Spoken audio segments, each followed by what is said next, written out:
സദ്ഗുരുവേ ശരണം. അപ്പോൾ നമുക്ക് ഇംഗ്ലീഷ് പ്രാക്ടീസ് ആണ് ഇന്ന് കേട്ടോ. നമ്മളിങ്ങനെ കുറേ തിയറിയൊക്കെ പഠിച്ചു. അപ്പോൾ ഇനി ഇത് എങ്ങനെ നമുക്കിപ്പോൾ ഒരാളെയും കൂടെ കിട്ടിയാൽ നമുക്ക് എങ്ങനെ പ്രാക്ടീസ് ചെയ്യാം. ഇനിയിപ്പോൾ ഒരാളെ കിട്ടിയില്ലെങ്കിൽ ആ മറ്റേ ആളും നമ്മൾ തന്നെ അങ്ങ് ആവുക. എന്നിട്ട് ഇതേപോലെ ക്വസ്റ്റ്യൻസ് ഉണ്ടാക്കാൻ പഠിക്കുക. അപ്പം ഞാനിവിടെ ചെയ്യാൻ പോകുന്നത്, ഞാൻ ആൻസർ പറയും, പുഷ്പം ക്വസ്റ്റ്യൻ ചോദിക്കും. അപ്പോൾ ആ ക്വസ്റ്റ്യൻ എങ്ങനെ ചോദിക്കുന്നു, എങ്ങനെ ഉത്തരം പറയുന്നു എന്ന് നിങ്ങൾക്ക് കാണാൻ പറ്റും.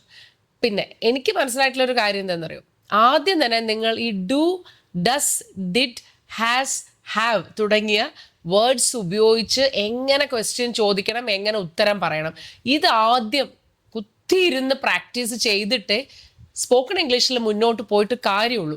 കാരണം എല്ലാവരും തെറ്റിക്കുന്നത് ഈ വേർഡ്സ് ആണ്. ഇത് വെച്ചിട്ടുള്ള ചോദ്യം ഇതുവരെ ആരും കരകയറിയിട്ടില്ല. ഇത് കരകയറിയിട്ടുണ്ടെങ്കിൽ നിങ്ങൾ സ്പോക്കൺ ഇംഗ്ലീഷിൻ്റെ പകുതി പാഠം പഠിച്ചു. അതുകൊണ്ട് നമുക്കിത് ശ്രദ്ധയോടുകൂടി കേൾക്കാം. അപ്പോൾ കേൾക്കുമ്പോൾ വിചാരിക്കും ഇത് സിമ്പിൾ, എന്നും കേൾക്കുന്നതല്ലേ ഇതെന്ന്. അതൊന്നും അല്ല, ഇത് ഇതുവരെയും നമ്മുടെ ആ ഒരു മെക്കാനിസത്തിലേക്ക് നമ്മളത് കയറ്റിയിട്ടില്ല.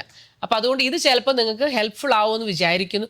അപ്പോൾ ഉറപ്പായിട്ടും ഇന്ന് നിങ്ങളിത് വാച്ച് ചെയ്യുകയാണെങ്കിൽ ഇത് നിങ്ങളുടെ ഉള്ളിൽ ഇത് പതിഞ്ഞ് കിടക്കും.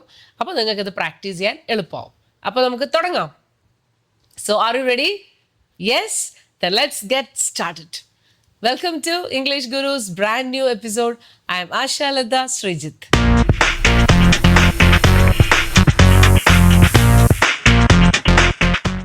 ഞാൻ എന്നും ചായ കുടിക്കാറുണ്ട്. I drink tea every morning. Do you drink tea every morning? ഇതാണ് ചോദ്യം. നീ എന്നും രാവിലെ ചായ കുടിക്കാറുണ്ടോ? ഉണ്ടോ? അപ്പൊ ഡു ആണ് അവിടെ ഉപയോഗിച്ചിരിക്കുന്നത് അല്ലേ, ഡിഡ് യു എന്നല്ല. എന്തുകൊണ്ട് ഡു ഉപയോഗിച്ചത്? ഡു മീൻസ് എന്നും ചെയ്യുന്ന കാര്യമല്ലേ ചോദിച്ചത്. ഡിഡ് യു മീൻസ് ഇന്നലെ നീ കുടിച്ചോ എന്ന് ചോദിക്കാൻ ഡിഡ് യു ചോദിക്കും. അപ്പം എന്നും കുടിക്കാറുണ്ടോ എന്ന് ചോദിക്കാൻ ആയതുകൊണ്ടാണ് ഡു ഉപയോഗിച്ചത്. ഓക്കെ, അപ്പൊ do you drink tea every morning എന്ന് എന്നോട് ചോദിച്ചു. അപ്പോൾ ഞാൻ ഓൾറെഡി ആൻസർ പറഞ്ഞു കഴിഞ്ഞു. അപ്പം നിങ്ങളും അതുപോലെ പറയുക കേട്ടോ. ഇനി അവൾ എന്നും നടക്കാൻ പോകാറുണ്ട്.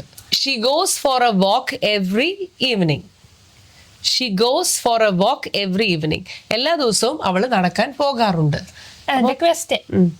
Does she go for a walk every evening?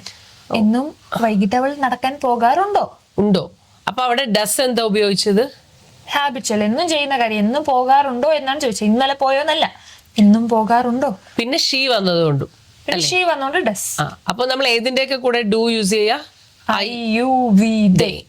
Does ഏതിന്റെ എല്ലാം കൂടെ? He she it. അപ്പോൾ എന്നും ചെയ്യുന്ന കാര്യങ്ങൾ ചോദിക്കാൻ നമുക്ക് വേണ്ട ക്വസ്റ്റ്യൻ വേർഡ് ആണ് ഡു, ഡസ്. ഓക്കെ, ഇനി നമുക്ക് കുറച്ച് ഫാക്ട്സ് ആൻഡ് ട്രൂത്ത് അതിനെ കുറിച്ച് സംസാരിക്കാം. അതായത്